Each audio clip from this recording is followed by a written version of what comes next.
నమస్తే, welcome to red TV. నేను పద్మిని. ప్రస్తుతం మనతో పాటు సూర్య ఉపాసకులు Sun Spiritual Society founder Vikramaditya garu ఉన్నారు. మాట్లాడదాం. సార్ నమస్తే. సార్ నమస్తే అమ్మా. సార్, కొన్ని కమెంట్స్ వచ్చాయి సార్, నాకు ఈ సమస్య ఉంది చెప్పండి, నాకు పరిష్కారం చెప్పండి అని అంటున్నారు.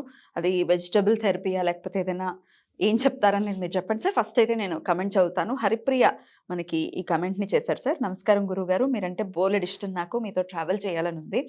అయితే నేను మైగ్రెయిన్తో హెడేక్తో చాలా సఫర్ అవుతున్నాను. Irritable bowel syndrome, acidity, skin allergy ఇలాంటి సమస్యలతో ఇబ్బంది పడుతున్నాను. నిద్ర రావట్లేదు, టాబ్లెట్లు వేసుకుని పడుకుంటున్నాను. రైట్ హ్యాండ్ ఎల్బో పెయిన్, కనీసం ఫోన్ కూడా ఎత్తలేను, నిరంతరం నీరసం. ఏం చేయమంట? బా, నాకు అసలు చదవడానికి అంటే ఇన్ని ప్రాబ్లమ్స్ ఉంటాయా ఒక మనిషికి అనిపిస్తోంది సార్. అసలు అయ్యి బాబు ఎలా తట్టుకుంటున్నారు అమ్మ తల్లి, మీకు తగ్గిపోవాలి, అన్నీ తగ్గిపోవాలి, మీకు మంచి ఆరోగ్యం రావాలని ముందు మనస్ఫూర్తిగా కోరుకుంటున్నాను. సార్ ఏంటి సార్, ఏదైనా మార్గం ఉందా? మనతో ట్రావెల్ చేయాలి అనుకుంటున్నాను అన్నారు అంటే అది సూర్యుడితో ప్రయాణం. అంతే అంతే. అంటే ఇప్పుడు ఈ సమస్యలన్నింటికి ఒకటే రీజన్, చిన్న రీజన్, అది ఆయనతో లేకపోవడం వల్ల ఇవన్నీ వచ్చినాయి అంతే. D3 sir? D3 డెఫిషియన్సీ కూడా ఉంటుందా? అరుగుదల, డైజెషన్ సిస్టమ్ అది డ్యామేజ్ అవుతుందమ్మా ఫస్ట్. సార్ అదొక్కటి డ్యామేజ్ అయితే చాలు. ఇప్పుడు ఆవిడ రాసిన అన్నీ దానికి సంబంధించినవి. ఇరిటబుల్ బౌల్ సిండ్రోమ్, స్కిన్, లివర్కి సంబంధించి. ఇట్లా సార్ అరగట్లేదన్న విషయం మనకి ఎలా తెలుస్తుంది? అంటే ఈ మోషన్ సరిగ్గా మలబద్ధకం ఉంటే కూడా అదే కారణం అనుకోవచ్చా? అంటే మలబద్ధకం రావడానికి డైజెషన్ సిస్టమ్కి అవినాభావ సంబంధం. మీరు తినే ఆహారం ఏదైతే ఉందో దానికి తగ్గట్టు ఉండాలి బౌల్. మనం ప్రతిరోజు కూడా ఫస్ట్ మోషను, యూరిన్ మనం అబ్జర్వ్ చేసుకోవాలి మనకు మనం. అవునా? కంపల్సరీ. అంటే ఇప్పుడు మనకి ఈ వెస్ట్రన్ కమోడిటీస్ ఏదైతే ఉన్నాయో పూర్వం అది కాదు.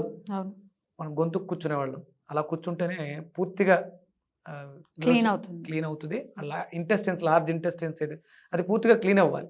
ఈ వెస్ట్రన్ వీటి మీద కూర్చోవడం వల్ల పూర్తిగా రాక మలం అలా ఉండిపోయి గట్టిపడిపోతూ ఉంటుంది. అది గట్టిపడిపోవడంతో పాటు ఆ చుట్టుపక్కల ఇంటెస్టెన్స్లో ఉన్నటువంటి తేమని అవి అబ్జర్వ్ చేసేసుకుంటుందో డ్రై అయిపోయి పైల్స్, బ్లీడింగ్ పైల్స్, ఇలా ఒక్కటే కదా అనుకుంటాం. మలబద్ధకం కొన్ని వందల రకాల రోగాలు తీసుకొస్తూ ఉంటాయి. అది గ్యాసెస్ని ప్రొడ్యూస్ చేయాలి, మలం లోపల ఉండిపోయిందమ్మా. ఇప్పుడు మనం ఆ సెప్టిక్ ట్యాంక్ ఏదైతే ఉందో దాన్ని ఓపెన్ చేసినప్పుడు మనకు వచ్చే స్మెల్ కాదు, కార్బన్ డైఆక్సైడ్, చచ్చిపోతాం. అదే చాలామంది అట్లా క్లీన్ చేయడానికి దిగి చచ్చిపోయిన వాళ్ళు చాలామంది ఉన్నారు. అంతటి ఘాటుగా ఉంటాయి ఆ స్మెల్స్. అది లోపలే ఉంటే లోపల ఇంకెంత డ్యామేజింగ్ చేస్తూ ఉంటుంది. మలబద్ధకమే కదా అని చెప్పేసి అశ్రద్ధ చేస్తే అది చాలా రకాల బద్ధకాలు తీసుకొస్తుంది. విషవాయువులాగా, గ్యాస్ట్రిక్ బ్లోటింగ్ దానివల్ల వస్తుంది. ఎప్పటికప్పుడు వచ్చినట్టు బయటకు వెళ్ళిపోతూ ఉండాలి. బాడీ ఎలిమినేట్ చేస్తుంది, ఎలిమినేషన్ సిస్టమ్ పనిచేయాలి. దానికి తగ్గట్టు మనం వాటర్ తీసుకోవాలి, అరుగుదలకు సంబంధించినటువంటి రకరకాల పదార్థాలు తీసుకోవాలి. ఇప్పుడు అంతా కూడా మనం వెస్ట్రన్ కల్చర్ తినడం వల్ల మైదా, ఈ పిజ్జాలు, బర్గర్లు, లేకపోతే నైట్ చపాతీలు, ఇవన్నీ కూడా ఈ డైజెషన్ సిస్టమ్ని డ్యామేజ్ చేస్తాయి. అందుకని పరిపూర్ణమైనటువంటి ఆహారపు అలవాట్లు ఉన్న వాళ్ళు ఎవ్వరికీ కూడా ఇలాంటి అనారోగ్యాలు రావు. మలబద్ధకం, స్కిన్ ప్రాబ్లం, ఇన్సోమేనియా, నిద్రలేమి, మైగ్రేన్ కూడా దీనికి రిలేటెడ్ 100%. అది కేవలం ఒక డైజెషన్ సిస్టమ్ అమ్మా. మీకు ఎప్పుడైనా గుర్తుందా? ఆకలి వేసినప్పుడు తినకపోతే కొంతమందికి తలనొప్పి వస్తుంది. అవును సార్, నాకు వస్తుంది. కొంతమందికి చాలా లేటుగా తిన్నప్పుడు కడుపు నిండా తినేసిన తర్వాత తలనొప్పి వస్తుంది, ఎక్కువ తినేయడం. ఇక్కడ గ్యాసెస్సే ఎక్కడ పడితే అక్కడికి వెళ్ళిపోయినప్పుడు బాడీ ఎలిమినేట్ చేయడానికి ట్రై చేస్తుంటుంది, ఇండికేట్ చేస్తుంటుంది తలలోకి వెళ్ళింది. వ్యర్థ గాలులే చాలా రకాలు ఉంటాయి సర్క్యులేషన్స్లో, లోపలికి ఎక్కడ పడితే ఎక్కడికి వెళ్ళి గ్యాస్ట్రిక్ ఉంటుంది, రొటేట్ అవుతుంటుంది, ఒక చోట ఉండదు. అది నొప్పి రూపంలో బాడీ ఎలిమినేట్ చేస్తుంది. ఎక్కడికైతే వెళ్ళి అక్కడ డ్యామేజ్ చేస్తుంటుందో అక్కడ మనకి ఇండికేట్ చేస్తూ ఉంటుంది. ఇప్పుడు ఆవిడకి కాలర్ బోన్లో ఉంది, స్ప్రెడ్ అయింది, కాలర్ బోన్కి వెళ్ళింది. ఇంకా దాని ఇష్టం ఎక్కడ పడితే అక్కడ తిరిగేస్తూ ఉంటుంది, పెయిన్స్ వస్తూ ఉంటాయి. మనం ముందు ఫస్ట్ చేసుకోవాల్సింది సార్ డైజెషన్ సిస్టమ్ని మెరుగుపరుచుకోవాలి. ఎలా చేసుకోవాలి సార్? ప్రొద్దుటే మనకి ఉషోదయానికి లేచి ఉషఃపానం అంటారు, రాగి చెంబులో నీళ్లు తాగడం, లేదా గోరువెచ్చటి నీళ్లలో కొత్తిమీర, పుదీనా వేసుకుని నిమ్మకాయ రసం వేసుకుని తాగుతూ ఉంటారు.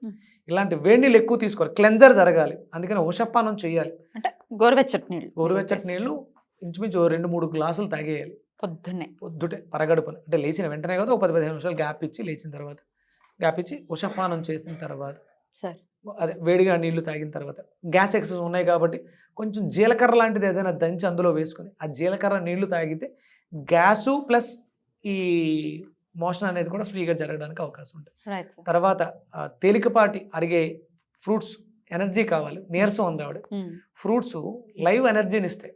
అవును సార్. కుకింగ్ ఫుడ్ తీసుకుంటే తిన్న తర్వాత అది అరిగి ఆ శక్తి మన శరీరానికి అందడానికి ఇంచుమించు 4 నుంచి 6 గంటల సమయం పడుతుంది.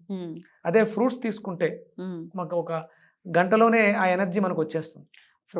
Fruits, vegetables, sprouts. ఇక్కడ మనం ఇవి గ్యాస్తో బాధపడుతున్నారు కాబట్టి, అలాగే మైగ్రేన్తో బాధపడుతున్నారు కాబట్టి బూడిద గుమ్మడికాయ, నిమ్మకాయ తొక్కలు 2 కలిపి చిన్న అల్లం ముక్క వేసి జ్యూస్ చేసుకోవడం ద్వారా ఈ డైజెషన్ సిస్టమ్ యాక్టివ్గా పనిచేయడానికి. గ్యాస్ సంబంధించి లైవ్ లో కూడా వీడియో చేసాం.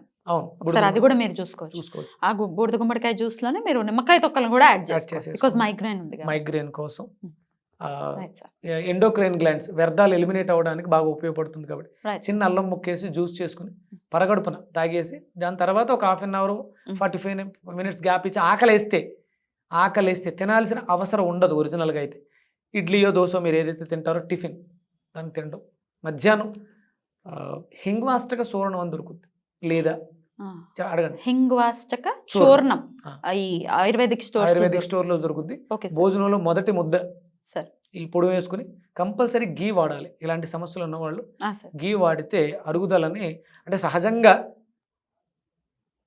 నెయ్యి తగలకపోతే ఆ పదార్థం శుద్ధి అవ్వదు. మనకి హవిస్సు రూపంలో చెప్తూ ఉంటాం, అందుకని అభికార్యం చేస్తూ ఉంటారు, అభికరిస్తారు కదా, అభికరించాలి మన అన్నంలో కూడా. అందుకని నెయ్యి పెట్టారు, సాంప్రదాయబద్ధంగా పెట్టారు. అంటే దాంతోపాటు లోపల చాలా జరగాలి, అది విషంతో సమానం ఉంది అభికరించకపోతే. అసలు ఈశ్వరుడు ఇక్కడ ఉన్నాడు, ఆయనకు మనం పెడుతున్నాం, అప్పుడు ఖచ్చితంగా నెయ్యి ఉండాలి. ఈ నెయ్యి తింటే ఒళ్ళు వచ్చేస్తుంది అని చెప్పి అసలు ఎక్కడి నుంచి వచ్చిందో తెలియదు, కానీ ఇది మాత్రం వచ్చింది, వెస్ట్రన్ కల్చర్ నుంచి వచ్చింది. నెయ్యి మానేశారు, పిజ్జాలు బర్గర్లు తింటున్నారు, దానివల్ల రాదా ఒళ్ళు? లాజిక్. స్వచ్ఛమైనటువంటి ఆవు నేతిని అభికరించుకోవడం ద్వారా అనారోగ్య సమస్యలు కొన్ని వేలకి సమాధానం చెప్పే శక్తి ఆవు నేతిలో ఉంది. అభికరించుకుని నెయ్యిని ఎక్కువ వాడండి అన్నంలో. మీకు నచ్చినటువంటి ఆకుకూరలు, ఇలాంటి సమస్యలతో ఉన్నారు కాబట్టి ఒకవేళ నాన్ వెజ్ అలవాటు ఉంటే పూర్తిగా ఒక 3 నెలల పాటు మానేయాలి. ఫ్రూట్స్, వెజిటబుల్స్, జ్యూసెస్, లిక్విడ్స్ ఎక్కువ తీసుకోండి, శరీరానికి చాలా అవసరం. అవి అద్భుతమైన ఇన్స్టెంట్గా మనకు శక్తిని ఇచ్చేస్తాయి. బూడిద గుమ్మడికాయ జ్యూస్ ఎన్నాళ్ళు తాగాలి సార్? 1 మంత్ అమ్మా, మినిమం 1 మంత్ కంపల్సరీ చేయాలి. ఆ డైజెషన్ సిస్టమ్ మనం పాడు చేసేసాం, దాన్ని తిరిగి బాగు చేసుకోవాలంటే కంపల్సరీ 1 మంత్ మనం బూడిద గుమ్మడికాయ జ్యూస్ తాగాలి. సో ఈ విధంగా మీరు చెప్పినవన్నీ ఫాలో అయితే ఖచ్చితంగా ఆరోగ్యం 100%. భాస్కరాధీనం. అలాగే ఆదిత్య హృదయం, ఓం మణి పద్మాయ నమః, ఉదయం 3 సార్లు ఆదిత్య హృదయం చదివి ఓం మణి పద్మాయ నమః 108 సార్లు ఉదయం, 108 సార్లు సాయంత్రం చదివితే మీకున్నటువంటి అనారోగ్య సమస్య ఏదైనా సరే, దీర్ఘకాలం అయినా సరే వెళ్ళిపోతుంది. నో డౌట్, ఎట్టి పరిస్థితుల్లో సందేహించాల్సిన అవసరం లేదు. అద్భుతం సార్, వెళ్ళిపోవాలి అందరూ ఆరోగ్యాలతో. ఎందుకంటే ఆనందంగా సూర్యనారాయణ మూర్తి కొడుకులు అశ్వని దేవతలు, వాళ్ళే వైద్యులు. వాళ్ళు ఆయన పట్టుకుని వైద్యం మనం మొక్కుకుంటే వాళ్ళే వచ్చి అద్భుతమైనటువంటి వైద్యాన్ని చేస్తారు. అద్భుతం sir, thank you so much sir. నమస్తే. సూర్యోస్మి.